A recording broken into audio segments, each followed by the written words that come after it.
the children. They shall all go to college and graduate. I will control all the money, and when the time is right, we will all go to Europe. My mother Edith was a socialist, a pacifist, full of imagination, drive, and fun. She was a progressive thinker who was born with a wanderlust gene. My dad, Pete, was a Methodist minister and a Democrat who was active in confronting social issues. In 1944, Mother announced, "It is time to get out of Illinois." But the United States had just entered World War II in Europe and was already embroiled in the war in the Pacific. Not to be deterred, she said, "We will go to South America." This is the story of how we became the first family to drive the Pan American Highway. The cast of characters on the trip were Dad, 36, Mother, 35, Jane, 12, Kimberly, 11, Devereux, 10, Shauna, 3, and our family friend Mary Lou, 24. Dad bought a 1938 International Harvester station wagon with 38,000 miles on it, which was dismantled, examined, and every bolt and nut cleaned or replaced. He also bought a repair manual. The back of the station wagon was retrofitted with 2x4s attached to the side walls to accommodate a double mattress set on 2 slabs of plywood which overlapped and could be slid one way to allow us to sit up during the day and the other way to sleep at night. In the space between the floor and bed, we stored our kitchen pantry, dishes, stove, tires, tubes, drugstore, a 5-gallon Jeep can for water, 5 overnight bags, car parts, and a 35-foot steel toe chain. Attached to the top of the car was a galvanized iron storage box the size of the roof. In it were more spare tires, car parts, and summer and winter clothes. The entire rig was painted silver, and on the front of the storage box was emblazoned, "En Transito de los Estados Unidos al Uruguay." If border crossings became complicated and Dad didn't want to take off the heavy lid of the storage box, he would tell the puzzled officials that the box was his wife's bathtub.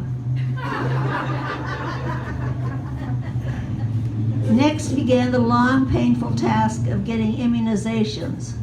Unfortunately, there are no immunizations against asthma or malaria. I had almost constant attacks of asthma throughout the trip. Jane caught a serious case of malaria. Shauna and Devereux got off with light cases of malaria. Plus, we all had an ongoing cold.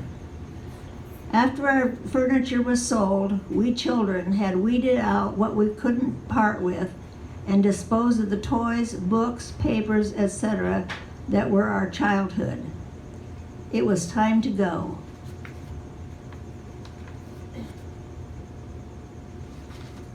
I don't print back to back very well.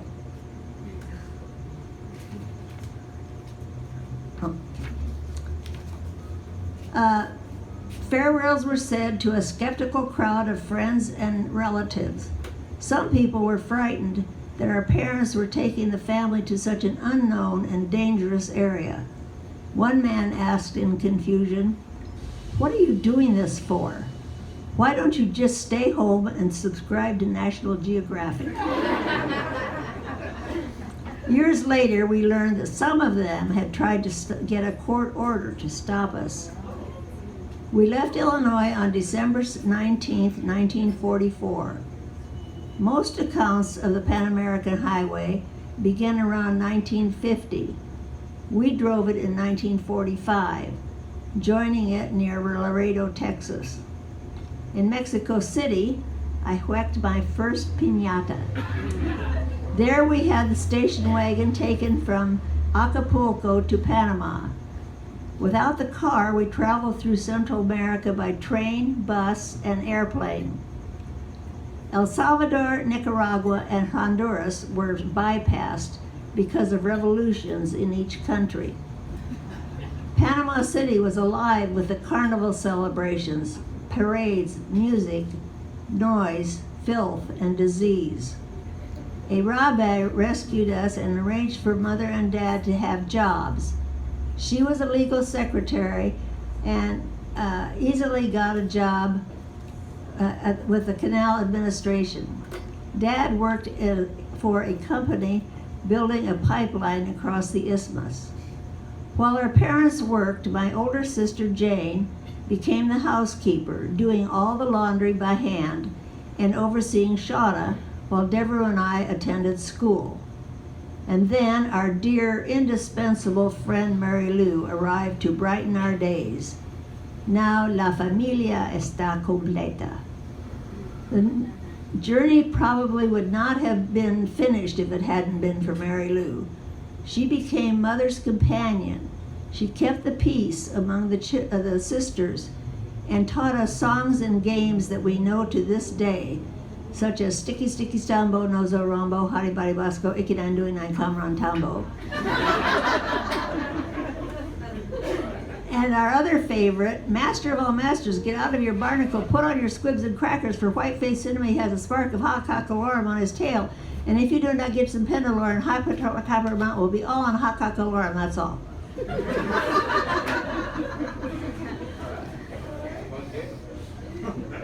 In 1945, the Pan American Highway was an unpaved path of cobblestones, dry riverbeds, and mountain grades of 22%, with one-way traffic, rickety bridges, no signs or roadside services. Ecuador has some of the worst roads in the world, and taking every precaution was not good enough. One night we came to a huge suspension bridge over a roaring river. Using a spotlight, we judged it to be about 100 feet to the bottom of the canyon. As we approached the bridge, Mother and Mary Lou screamed, "Stop, look out!" I put on the brake and saw that the last section of the bridge was gone. We were frightened to the stage of paralysis. I found where some thoughtful person had created an extension of the good bridge with some loose planks. The bridge, in the meantime, was swaying in the wind. After unloading the girls, Edith and Mary Lou, I took another look, and down went the car. The drop must have been about 10 feet from the floor to the good bridge. One board had slipped out, and I hit the hole with the right wheels. We made it to the other side in a terrible mental state. The next road kept going around and around, higher and higher.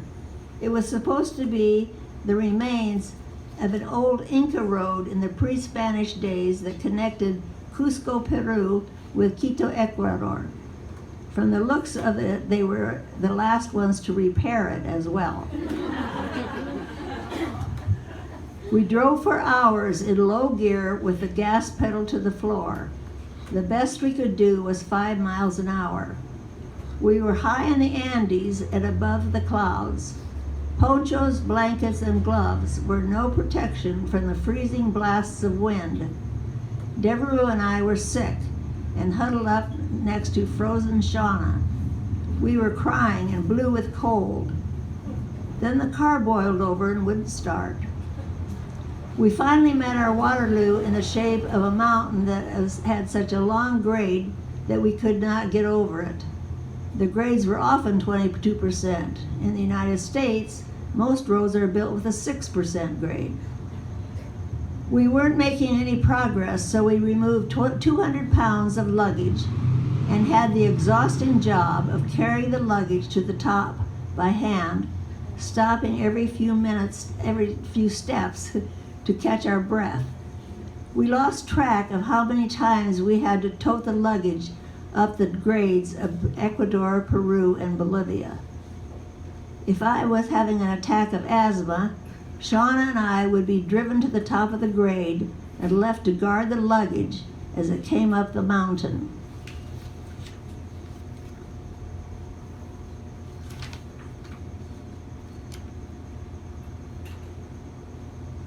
I don't like this. 7. Come on.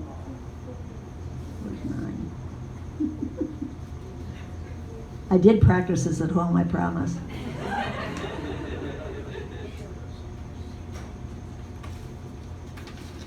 In Bolivia, I witnessed political unrest and that the war in Europe had ended. I experienced breathing without benefit of oxygen at 14,000 feet over and over again. In Uruguay, I ate parrot pie and discovered that the world would not end on New Year's Day 1945, and that if you were poor, newspapers stuffed inside your clothes would help keep you warm. In Argentina, Juan Perón was running for president for the first time, and the streets were not safe. Dad was frisked because the policeman suspected that the rolled-up newspaper in his jacket pocket was a gun. Avenida Presidente Roque Sáenz Peña was fun to repeat and drive my mother's crazy. And Sandwich y Santa Anita de Pavita was our other favorite meal, which could make a sing-songy Sandwich y Santa Anita de Pavita and also drive her crazy. But she had endless patience with us.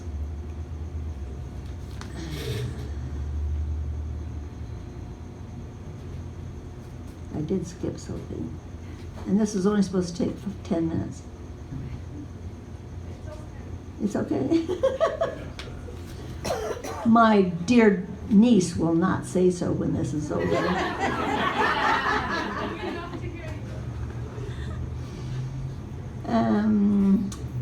Let's see if I have a bit.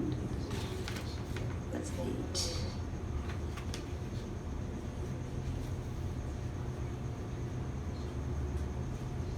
8. We were driven to the top of the mountain, and my mother, Mary Lou, and my sisters would then push the car up the mountain. Maybe that is why I travel so lightly to this day. After one repair, which took hours in the freezing cold, Mother got back in the car and picked up an old Reader's Digest. She started laughing hysterically while reading the article, "How to Keep Your Marriage from Becoming Monotonous."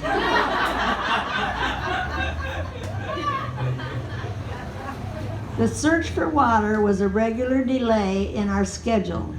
If we ran out, Dad would follow the llamas to a stream. He would bring back all he could carry.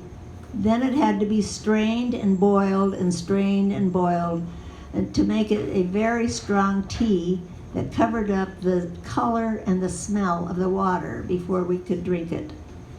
In Ecuador, we boarded a large steel barge, not as wide as the wagon was long.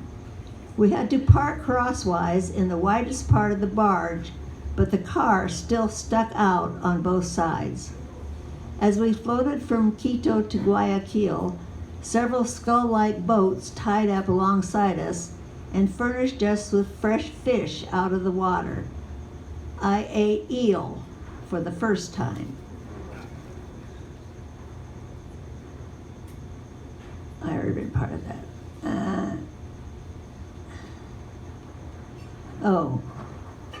We slept 6 in a hotel room with no AC for 3 weeks during very hot weather. It made us all very uncomfortable and created a great atmosphere for arguing with my sisters. Those 15 months in South America have profoundly affected my life. In Panama, I learned how to ride a chiva by myself, to watch out for the jaguars wandering into our playground from the jungles, and to have fun while Mother and Dad worried about the car. I also developed a love for geography, but more importantly, they gave me the strong sense of social justice by introducing me to poverty, cultural differences, tolerance, political upheaval. I experienced the endless generosity and curiosity of the indigenous peoples, fellow travelers, and the missionaries who saved us many times. I learned that evangelism happens as the natives observe the behavior of missionaries. I learned that the barrier of not knowing someone else's language can be overcome by friendliness and courtesy. I discovered that other people could be fascinating companions, even though their clothes were not the same as mine. I learned understanding, compassion, and love, and how to adapt to cultural differences and situations. And finally, I learned that there is nothing more fun than spending 19 days on a freighter bound for New York, having the run of the ship and the sailors at our beck and call, especially when your parents are bedbound with motion sickness and couldn't keep an eye on you. If it hadn't been for Mother's guts and keeping Dad from turning around and going home when Jane and I were so sick, my life would have taken a very different turn. I might still be in Illinois. Sorry, my friends are from Illinois. We're not there either. And that experience gave me the guts to sing this song. Remember, I was an 11-year-old preacher's daughter and had no idea what the words meant when Mary Lou taught it to us. Strolling down the avenue went Cocaine Bill and Morphine Sue. Oh, honey, have on me, oh, honey, have on me.